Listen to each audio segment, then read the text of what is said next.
Hey, this is Ephraim with Free to Serve, and I'm going to talk to you about four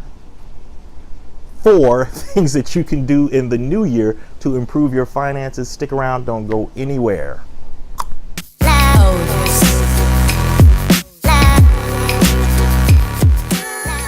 New year is upon us, and with the new year comes this thought of rebirth and new life and new beginnings.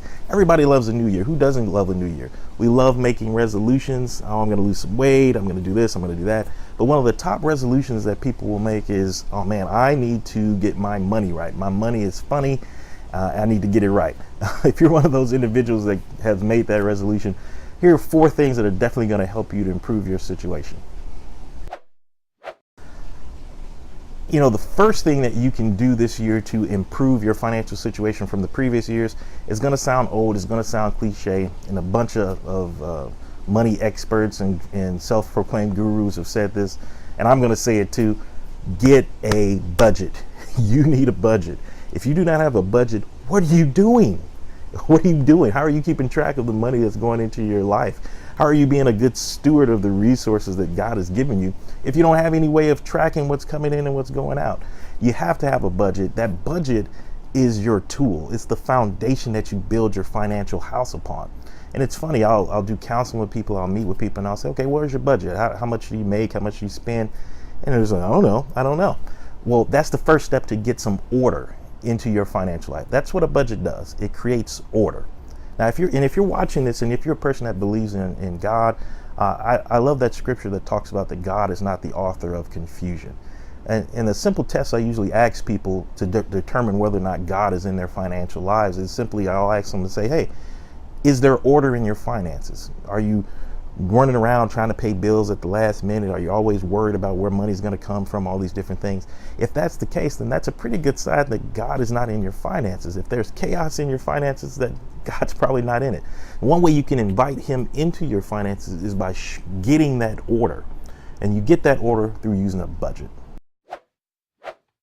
You know, the second thing that you can do that will dramatically improve your finances, that will take it from leaps and bounds into the next year that's going to come, is to get rid of debt.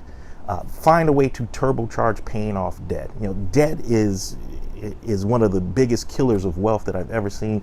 And we have a generation now that's just in love with debt, from college students to people in their 30s. They just pile up on this debt. And that's kind of unfortunately how our society is geared around, to entrap people into getting more and more debt. But if you are going to make a decision to improve your finances, you have to go the opposite direction. You have to look at your debt in the face and say, you know what? You're not going to rob me any longer, and put a plan in place to actually get that debt knocked out. You know, a lot of things that I see with people a lot of the times is that they don't want to confront the debt that they have. So that's the first place to start. If you're looking at this and you're saying, hey, Ephraim, that's great. I think that's awesome. Yeah, pay off my debt. Boo, boo, boo. The first thing you need to do is confront it. Just write it out. Write out your debts. Write out from the list, from smallest to greatest, what debts you owe, what the interest rates are. That's a start. And then keep watching, and for future videos, I'll definitely show you how to put plans in place to get that debt knocked off. But that is one of the key things that you can do this year to improve your finances. Third thing that you can do that will radically change your finances for this new year is get a new skill. Invest in yourself. It always surprises me. Well, it shouldn't surprise me, but it definitely surprises me when I see people that are so willing to go out and buy new clothes, go in debt for these new cars, do all these things. But no, how many people actually invest in themselves? How many people will go and pay to go to a seminar, to learn a new skill, to network with like-minded individuals? Most people don't think like that. But you have to think differently this year if you want something different than you had in the previous years. If you're not happy with your financial situation, then ask yourself, what have you done to improve your financial knowledge? How many books on finances have you read? What skill have you acquired that you haven't acquired in previous years? Find yourself a skill. Now you may say, well, what does finding that skill have to do with improving my finances? Well, it kind of goes into number 4. So after you've acquired this skill, here's what I want you to do with it. I want you to put a plan in place to monetize it. Yes, I want you to figure out this year how to earn more money.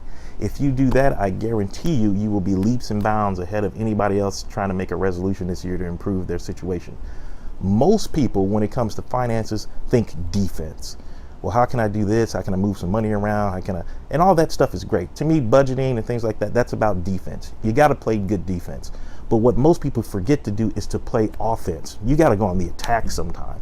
And the way you go on the attack is by finding a skill, developing that skill, and then learning how to monetize that skill. Maybe it's playing the guitar. Maybe you want to learn how to trade stocks or do investing. Maybe you want to learn about whatever it is, cooking or whatever it is you want to do. Take that time, invest in yourself, improve that skill, and then turn around and monetize that skill. Do that for this new year. Even if it's in the small things, there's a lot of great sites like Fiverr and Upwork that allow you to take your knowledge, maybe it's knowledge in graphic design or something like that. It allows you to take your knowledge and then sell it out to the general market. Now, this is something that's available for anybody to do. You can easily make a few extra $100 to a couple extra $1,000 a month, but you got to put in the effort to do so. So if you're here watching this, I highly encourage you to do these 4 things. I guarantee you, if you do them, they will make your new year financially that much better. And you're going to go into the next year looking back saying, wow, look at how much more organized my finances are because now I'm on this budget. Look at how much more money I freed up because I've gotten rid of all this debt. Wow, look at this new skill I acquired, and look at how much money this new skill is bringing into my life just by taking the time to invest in yourself. Thanks again for watching, and always remember, who the sun sets free is free indeed. It is a new year, people. Get free.